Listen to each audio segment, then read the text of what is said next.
દાહોદ સહિત સમગ્ર ગુજરાતભરમાં ચકચાર મચાવનાર મનરેગા કૌભાંડમાં પોલીસને મોટી સફળતા મળી છે, જેમાં દાહોદ પોલીસની જુદી જુદી ટીમોએ રાજ્યના અલગ અલગ શહેરોમાં ત્રાટકી મનરેગા કૌભાંડમાં પોલીસ કાર્યવાહીથી બચવા સેંકડો હજારો કિલોમીટર દૂર ભાગે તે પહેલાં રાજ્ય કક્ષાના મંત્રીના બીજા પુત્ર કિરણ ખાબડ તેમજ તેમના ભાણેજ સહિત 5 લોકોની ધરપકડ કરી છે, જ્યારે 2 શંકાસ્પદ લોકોની પોલીસે પૂછપરછ હાથ ધરી છે। પોલીસની આ ટીમોએ મનરેગા કૌભાંડમાં સંડોવાયેલા તમામને રાજ્યના વિવિધ ધોરીમાર્ગ પરથી ધરપકડ કરી છે, જેના પગલે રાજકીય ક્ષેત્રે તેમજ અધિકારી વર્તુળોમાં સ્તબ્ધતાની સાથે ખળભળાટ મચી જવા પામ્યો છે। પોલીસે આજે કરેલી કાર્યવાહીમાં મંત્રી પુત્ર સહિત 2 એજન્સીના પ્રોપરાઇટરો તેમજ ડેપ્યુટી ડીડીઓ ક્લાસ 1 ઓફિસર તેમજ 3 જેટલા કરાર આધારિત કર્મચારીઓ સહિત 5 લોકોને ઝડપી લીધા છે। સમગ્ર રાજ્યભરને હચમચાવી મૂકનાર આ મનરેગા કૌભાંડમાં અત્યાર સુધીમાં એજન્સીના પ્રોપરાઇટરો, સરકારી કર્મચારી, અધિકારીઓ સહિત 12 લોકોને પોલીસે જેલ ભેગા કરી દીધા છે। આ મામલે શું કહેવું છે તપાસ અધિકારી જગદીશ ભંડારીનું, જોઈશું આ રિપોર્ટમાં। મનરેગાની તપાસ દરમિયાન 7 જેટલા આરોપીઓ અગાઉ પકડાઈ ચૂક્યા હતા કે જે જેલ હવાલે થઈ ચૂક્યા છે અથવા પોલીસના રિમાન્ડ ઉપર છે। આજરોજ 4 જેટલા અન્ય આરોપી, જેમાં કિરણ ખાબડ કે જે એજન્સીના પ્રોપરાઇટર છે, દિલીપ ચૌહાણ કે જે એપીઓ તરીકે કામ કરતા હતા, આર.કે. રાઠવા જે તત્કાલીન ટીડીઓ હતા અને પાર્થ બારિયા કે જેઓ એજન્સીના ઓનર તરીકે કામ કરતા, આ 4 લોકોને અટક કરવામાં આવેલી છે। આ છે 5મો એક્યુઝ છે, જેમને પોલીસ દ્વારા રાઉન્ડ કરવામાં આવેલો છે અને હાલમાં ટીમ ઓન ધ વે છે। આ મનરેગા કૌભાંડમાં પકડાયેલાઓ પૈકી સૌથી પહેલા આ તસવીર આ કિરણ ખાબડની છે, જેઓ રાજ્ય કક્ષાના મંત્રી બચુભાઈ ખાબડના પુત્ર છે। કિરણ ખાબડની શ્રી રાજ ટ્રેડર્સ તેમજ તેમના ભાઈ બળવંત ખાબડની શ્રી રાજ કન્સ્ટ્રક્શન કુ પીપેરો, આ બંને એજન્સીઓએ 2020 થી 2024 દરમિયાન મનરેગાના કામોમાં 30.5 કરોડના કામ કર્યા હતા, જે પૈકી બળવંત ખાબડની હતી તેને 9 કરોડના, ત્યારે કિરણ ખાબડની શ્રી રાજ ટ્રેડર્સે 20 ઉપર કરોડના કામો કર્યા હતા, જે પૈકી મોટાભાગના કામોમાં તેમના કૌભાંડ સામે આવતા તેમની સામે ગુનો દાખલ થયો હતો અને પોલીસ કાર્યવાહીથી બચવા માટે તેઓ દાહોદ છોડીને અન્ય જગ્યાએ ભૂગર્ભમાં ઉતરી જવાની વેતરણમાં હતા। તે સમયે પોલીસની ટીમોએ વડોદરા હાલોલ હાઈવે ઉપરથી તેમની ધરપકડ કરી છે। તેવી જ રીતે આ બીજી તસવીર આપ જોઈ રહ્યા છો, આ દેવગઢ બારિયાના આસિસ્ટન્ટ પ્રોગ્રામ ઓફિસર દિલીપ ચૌહાણની છે। આ દિલીપ ચૌહાણ રાજ્ય કક્ષાના મંત્રી બચુભાઈ ખાબડના ભાણેજ પણ છે અને મનરેગા શાખામાં એપીઓ તરીકે ફરજાદીન હતા। તેમના કાર્યકાળમાં તેમને કિરણ ખાબડ તેમજ બળવંત ખાબડની એજન્સીઓને કામ અપાવવાથી લઈ તેમના બિલોના ચૂકવણા તેમજ અન્ય જે પ્રોપરાઇટરો અને જે એજન્સીના માલિકો છે અથવા તો અન્ય જે મનરેગાના કામોમાં તેમને મહત્વપૂર્ણ ભૂમિકા ભજવી અને આ કૌભાંડમાં સહભાગી થયા હતા। પોલીસે તેમને રાજકોટથી પીછો કર્યો હતો અને તારાપુર નજીકથી નેશનલ હાઈવે પરથી એમને ઝડપી લીધો હતો। તેવી જ રીતે આ ત્રીજી તસવીર ડેપ્યુટી ડીડીઓ તરીકે ફરજાદીન રસિક રાઠવાની છે। તેઓ તેમના કાર્યકાળમાં મનરેગા કૌભાંડમાં જ્યારે આચરવામાં આવ્યું હતું ત્યારે તેઓ ધાનપુરના તાલુકા વિકાસ અધિકારી તરીકે પદસ્થ હતા અને પ્રમોશન મેળવી જિલ્લા પંચાયતમાં ડેપ્યુટી ડીડીઓ તરીકે નિયુક્ત થયા હતા।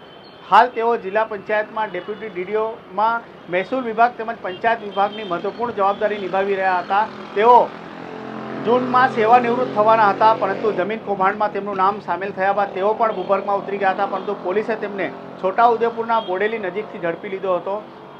તેવી જ રીતે આ તસવીરમાં પાર્થ બારિયા નામનો વ્યક્તિ જોવાઈ રહ્યો છે, જે એજન્સી નામની એજન્સીનો પ્રોપરાઇટર હતો। આ પાર્થ બારિયાને 5.2 કરોડના કામો મળ્યા હતા, તેમાં તેને કૌભાંડ આચર્યો હતો અને ત્યારબાદ ભાગી છૂટવાની વેતરણમાં હતો, પરંતુ પોલીસની ટીમે તેને પણ ઝડપી લીધો હતો। તેવી જ રીતે આ Bhavesh Rathod assistant programme officer એટલે કે એપીઓ તરીકે ધાનપુરમાં ફરજાદીન હતો। આ ભાવેશ રાઠોડને પોલીસે માંગરોળથી ઝડપી લીધો છે અને હાલ તેને દાહોદ લાવવાની તજવીજ હાથ ધરાઈ છે। તેને પણ આ મનરેગાના કામોમાં સરખા રીતની ભાગીદારી નિભાવી તેને કૌભાંડ આચરવામાં મદદરૂપ થયો હતો।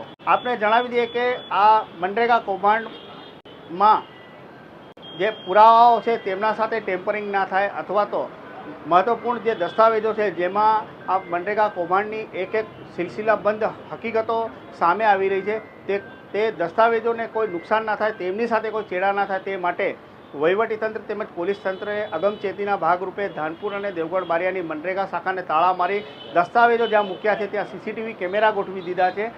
એટલું જ નહીં, શ્રી રાજ ટ્રેડર્સ અને શ્રી રાજ કન્સ્ટ્રક્શન કુ પીપેરોની ઓફિસમાં પણ તાળા હોવાથી પોલીસે ત્યાં પોલીસ બંદોબસ્ત ગોઠવી દીધો છે। હવે બંને મંત્રી પુત્રો પકડાઈ ગયા બાદ હવે પોલીસ જાપ્તા હેઠળ તેમને લઈ જવાશે અને તેમની ઓફિસમાંથી જે દસ્તાવેજો છે તે રિકવર કરી આગળની તપાસ હાથ ધરવામાં આવશે. એ કે આ મનરેગા કૌભાંડ આજનું નથી. ગત વર્ષે જૂન 2024માં દેવગઢ બારિયાના લવારિયા ગામે મનરેગાના કામોમાં 79 જેટલા કામોમાં ગેરરીતિ આચરાઈ હોવાના માનસિંગ માવી દ્વારા જિલ્લા વિકાસ અધિકારીને રજૂઆત કરવામાં આવી હતી લેખિતમાં, અને ત્યારબાદ તત્કાલીન જિલ્લા વિકાસ અધિકારી ઉત્સવ ગૌતમ દ્વારા આ મામલે જે તે સમયે ટેકનિકલ આસિસ્ટન્ટ મનીષ પટેલ તેમજ GRS એટલે કે ગ્રામ રોજગાર સેવકને તપાસ હાથ ધરી તેમને મનરેગાના 21 કામોમાં 18.40 લાખનું સરકારનું કરી નાખતા તેઓને ફરજ મુક્ત કર્યા હતા. કૌભાંડ બહાર આવ્યા બાદ હવે તેમાં રાજકીય ગરમાવો પણ જોવા મળી રહ્યો છે. મંત્રી સામે આક્ષેપો પણ થઈ રહ્યા છે. હવે કોંગ્રેસ પણ આ મામલે ખુલીને સામે આવી છે.